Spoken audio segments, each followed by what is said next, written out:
ನಾನು ನವೀನ ಬೀಡಿ, ನಾನು ಉಡುಪಿಯಿಂದ ಬಂದಿದ್ದೀನಿ. ನಾನು ನನ್ನ 1989 ನನ್ನ ಡಿಗ್ರಿ ಪಾಸ್ ಮಾಡಿಕೊಂಡೆ. ಅದರ ನಂತರ ಮನೆಯಲ್ಲಿದ್ದೆ. ಇವಾಗ ನಾನು ಗುರುಕುಲದಲ್ಲಿ ಒಂದು ಒಳ್ಳೆ ಅವಕಾಶ ಸಿಕ್ಕಿದೆ, ಅದನ್ನು ನಾನು ಬಳಸ್ಕೊಳ್ತಾ ಇದ್ದೀನಿ. ನಾನು ಸೆಲೆಕ್ಟ್ ಮಾಡಿಕೊಂಡಿರುವಂತಹ ಟಾಪಿಕ್ ಎಂದರೆ ಒಂದು ಕಿತ್ತಳೆ ಹಣ್ಣಿನಿಂದಾಗಿ ದೇಶದಲ್ಲಿ ಒಂದು ಪದ್ಮಶ್ರೀ ಪ್ರಶಸ್ತಿಯನ್ನು ಪಡೆಕೊಂಡಿರುವಂಥ ಒಂದು ದೊಡ್ಡ ಲೆಜೆಂಡ್ ನಮ್ಮ ದಕ್ಷಿಣ ಕನ್ನಡದ ಮಂಗಳೂರಿನ ಹರೇಕಲ್ ಅಂತ ಹೇಳುವ ಹರೇಕಲ ಹಾಜಬ್ಬ ಸರ್. ಇವರು ಯಾಕೆ ಪ್ರಸಿದ್ಧಿ ಪಡ್ಕೊಂಡ್ರು ಅಂದರೆ ಇವರು ಅವರ ಜೀವನವೇ ಅವರ ವೃತ್ತಿಯೇ ಕಿತ್ತಳೆ ಹಣ್ಣು ಮಾರೋದು.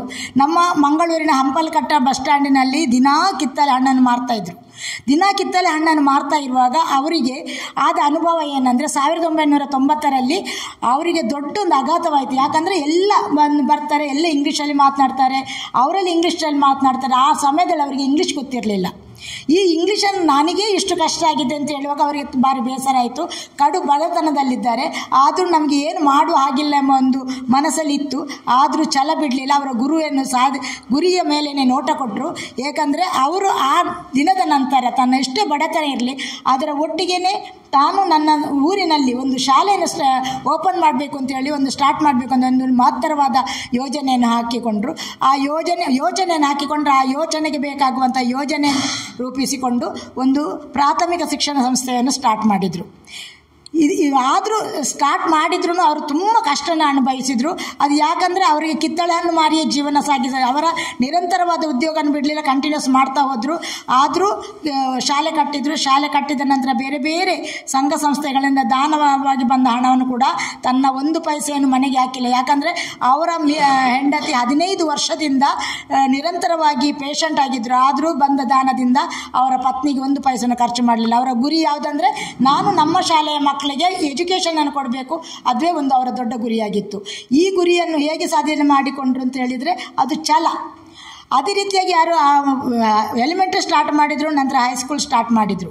ಈ ಹೈಸ್ಕೂಲ್ ಸ್ಟಾರ್ಟ್ ಮಾಡಿದಾಗ ಕೂಡ ಹಾಗೆ ಕಿತ್ತಳೆ ಹಣ್ಣನ್ನೇ ಮಾರ್ತಾಯಿದ್ರು. ಅದೇ ನಾವು ಹೇಳಿದೆ ಅಂದರೆ ಒಂದು ಕಿತ್ತಳೆ ಹಣ್ಣು ಅವರ ಇಡೀ ಜೀವನವನ್ನೇ ಬದಲಾಯಿಸಿತು. ಒಂದು ಕಿತ್ತಳೆ ಹಣ್ಣು ಅವರ ಊರನ್ನೇ ಬದಲಾಯಿಸಿತು. ಅದೇ ಒಂದು ಕಿತ್ತಳೆ ಹಣ್ಣು ನಮ್ಮ ಇಡೀ ಭಾರತ ದೇಶದಲ್ಲಿ ಹರೇಕಳ ಹಾಜಬ್ಬ ಅಂತೇಳಿ ಒಂದು ಹೆಸರು ಕೊಟ್ಟು ಪದ್ಮಶ್ರೀ ಪ್ರಶಸ್ತಿಯನ್ನು ಕೊಟ್ಟು ಅವರನ್ನು ಗೌರವಿಸಿತ್ತು. ಇದು ಒಂದು ಕಿತ್ತಳೆ, ಕೊಡಗಿನ ಕಿತ್ತಳೆ, ದಕ್ಷಿಣ ಕನ್ನಡ ಒಂದು ಹರೇಕಲ್ ಊರಿನಿಂದ ಬಂದ ಒಂದು ಹಾಜಬ್ಬರವರ ಒಂದು ಕತೆ. ಇದು ಯಾಕಂದರೆ ಎಲ್ಲರೂ ನಮಗೆ ಎಷ್ಟು ಕಷ್ಟ ಬಂದಿರ್ಬೋದು ಯಾವುದಾದ್ರೆ ನಾವು ಗುರಿಯನ್ನು ಮುಟ್ಟಬೇಕು. ಯಾವಾಗ ನಮ್ಮ ಗುರಿಯ ಕಡೆ ಫೋಕಸ್ ಕೊಡ್ತೇವೋ ಆವಾಗ ನನ್ನ ಬಿಸ್ನೆಸ್ ಯಾವುದೇ ಇರಲಿ, ನನಗೆ ಇಂಗ್ಲೀಷ್ ಬಾರದೇ ಇರಲಿ, ನನ್ನ ಮನೆಯಲ್ಲಿ ಎಷ್ಟು ಕಡು ಬಡತನವಿರಲಿ, ಆದರೂ ನಾನು ನನ್ನ ಗುರಿಯನ್ನೇ ನೇರವಾಗಿಟ್ಟುಕೊಂಡು ನನ್ನಿಂದ ಏನು ಊರಿಗೆ ಉಪಕಾರ ಆಗಬೇಕು ಅದನ್ನು ಮಾಡ್ತಾ ಇದ್ದಾರೆ. ಇದು ಯಾಕೆ ಹೇಳ್ತಿದ್ದೇನೆ ಅಂತ ಇದ್ದರೆ ಅವರಿಗೆ ಎಜುಕೇಷನ್ ಇಲ್ಲ, ಇಂಗ್ಲೀಷ್ ಬರೋದಿಲ್ಲ. ಅವರನ್ನು ನೋಡಿದ ಸಣಕನು ದೇಹ ಅವರದು ಈಗಲೂ ನೋಡುವಾಗ ಹಾಗೇ ಇದ್ದಾರೆ. ಆ ಸಣಕಲು ದೇಹ ಅವರನ್ನು ಯಾರು ಹೇಳಲಿಕ್ಕಿಲ್ಲ ಈ ಶಾಲೆ ಕಟ್ಟಿದವರು ಅಂತ ಹೇಳಿದೆ. ಆದರೆ ಅದನ್ನು ನೆರವೇರಿಸಿ ಕೊಟ್ಟಿದ್ದಾರೆ. ಇದು ನಮ್ಮ ದಕ್ಷಿಣ ಕನ್ನಡ ಜಿಲ್ಲೆಗೆ ನಮ್ಮ ಹರೇಕಳ ಹಾಜಬ್ಬ ಸರ್ ಅವರು ಪದ್ಮಶ್ರೀ ಪ್ರಶಸ್ತಿಯನ್ನು ತಂದುಕೊಟ್ಟ ಒಂದು ದೊಡ್ಡ ಅಚೀವ್ಮೆಂಟ್. ಅವರಿಗೆ ಎಲ್ಲರ ಪರವಾಗಿ ಇಲ್ಲಿಂದಲೇ ಒಂದು ದೊಡ್ಡ ನಮಸ್ಕಾರವನ್ನು ಹೇಳ್ತಿದ್ದೇನೆ. Thank you. ಬಿಸ್ನೆಸ್ ಜ್ಞಾನ ಭಂಡಾರದಲ್ಲಿ 3 ಪುಸ್ತಕ ಇರುತ್ತೆ. 3 ಪುಸ್ತಕ ಸೇರಿ ತುಂಬಾ ಕಡಿಮೆ ಬೆಲೆಗೆ, ಅಂದ್ರೆ ಪ್ರಿಂಟಿಂಗ್, GST ಮತ್ತೆ ಸರ್ವಿಸ್ ಕೊರಿಯರ್ ಚಾರ್ಜಸ್ ಬಿಟ್ರೆ ಮತ್ತೇನು ತಗೊಂತ ಇಲ್ಲ. ಟೀಮ್ ಕಟ್ಟೋದು ಹೇಗೆ, ಕಡಿಮೆ ಸಮಯದಲ್ಲಿ ಹಣ ಹೇಗೆ ಗಳಿಸಬಹುದು. ಸೊ ತುಂಬಾ ಜನ ಪುಸ್ತಕ ತಗೊಂತಿದ್ದಾರೆ. ತುಂಬಾ ಕಡಿಮೆ ಸ್ಟಾಕ್ ಅವೈಲೇಬಲ್ ಇದೆ, ಆದಷ್ಟು ಜಲ್ದಿ ತೆಗೆದುಕೊಳ್ಳಿ. ಹಾಗಾಗಿ ಅಂಬೇಡ್ಕರ್ ಅವರು ಒಂದು ಮಾತು ಹೇಳಿದ್ದಾರೆ, ಯಾರು ಶಿಕ್ಷಣವನ್ನು ಪಡಿತಾರೆ ಅವರು ಹುಲಿಯ ತರ ಗರ್ಜನೆ ಮಾಡಬಹುದು ಅಂತ. ಹಾಗೆ ನಾನು ಕೂಡ ಹೇಳ್ತೀನಿ, ನೆಟ್ವರ್ಕ್ ಮಾರ್ಕೆಟಿಂಗ್ ಅಲ್ಲಿ ಯಾರು ಜ್ಞಾನವನ್ನು ಪಡಿತಾರೋ ನೆಟ್ವರ್ಕ್ ಮಾರ್ಕೆಟಿಂಗ್ ಅವರು ನೆಟ್ವರ್ಕ್ ಮಾರ್ಕೆಟ್ ಅಲ್ಲಿ ಹುಲಿ ತರ ಗರ್ಜನೆ ಮಾಡಬೇಕು ಅಂತ ಹೇಳಿದ್ರೆ ಈ MLM ಬಿಸ್ನೆಸ್ ಜ್ಞಾನ ಭಂಡಾರ ಪುಸ್ತಕನ ಇವತ್ತೇ ಖರೀದಿ ಮಾಡಿ. ಸೊ 97393139 ಈ ನಂಬರ್ಗೆ ಕಾಲ್ ಮಾಡಿ ನಾನು ನಿಮಗೆ ಹೇಗೆ ತಗೋಬೇಕು ಅಂತ ಹೇಳ್ತೀನಿ. ಫ್ರೀ ಹೋಮ್ ಡೆಲಿವರಿನೂ ಇರುತ್ತೆ.